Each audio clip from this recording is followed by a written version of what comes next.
Surat Diwali vacation દરમિયાન ખાનગી બસોના ભાડા વધારી દેવાતા હોવાની લેખિત ફરિયાદ ડાયમંડ વર્કર યુનિયન ગુજરાત સરકાર સુરત જિલ્લા કલેક્ટર અને પોલીસ કમિશનરને લક્ઝરી બસોમાં ઉઘાડી લૂંટ રોકવા બસ ભાડા નિર્ધારિત કરવા માંગ કરી છે।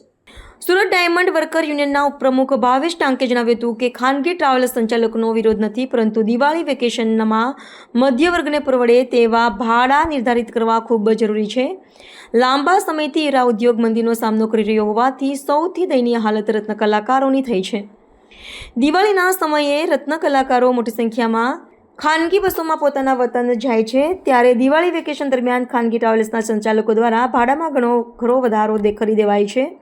ઘણી બસોમાં મુસાફરોને ઘેટા બકરાની જેમ બેસાડવામાં આવે છે અને ટ્રાફિકના નિયમોનો પણ ખુલ્લેઆમ ભંગ કરવામાં આવે છે, ત્યારે આરટીઓના નિયમોનું પણ પાલન કરવામાં આવે તે ખૂબ જરૂરી છે। તેમણે વધુમાં કહ્યું હતું કે રત્ન કલાકારો આર્થિક તકલીફનો સામનો કરી રહ્યા છે, ત્યારે વધુમાં વધુ એસટી બસનો ઉપયોગ કરવો જોઈએ।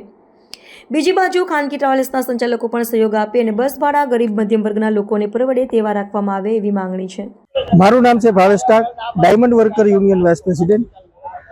આજે દિવાળી વેકેશન દરમિયાન જે લાખો રત્ન કલાકારો વેકેશન ગાળવા પોતાના પરિવાર સાથે માદરે વતન જતા હોય છે, ત્યારે પ્રાઇવેટ બસ સંચાલકો દ્વારા જે બમણું ભાડું લઈ અને ઉઘાડી લૂંટ ચલાવવામાં આવે છે અને જે ટ્રાફિકોના નિયમોનું સરેઆમ ઉલ્લંઘન કરવામાં આવે છે।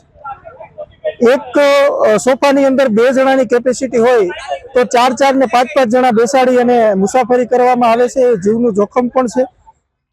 તો આ બાબતે અમે ભાડાનું બંધારણ કરવા અને ટ્રાફિકોના નિયમોનું સરેઆમ ઉલ્લંઘન કરે છે એની ઉપર કાયદેસરની કાર્યવાહી કરવા માટે સુરત શહેર પોલીસ કમિશનર અને સુરત શહેર કલેક્ટરને એક આવેદનપત્ર આપવામાં આવેલ છે।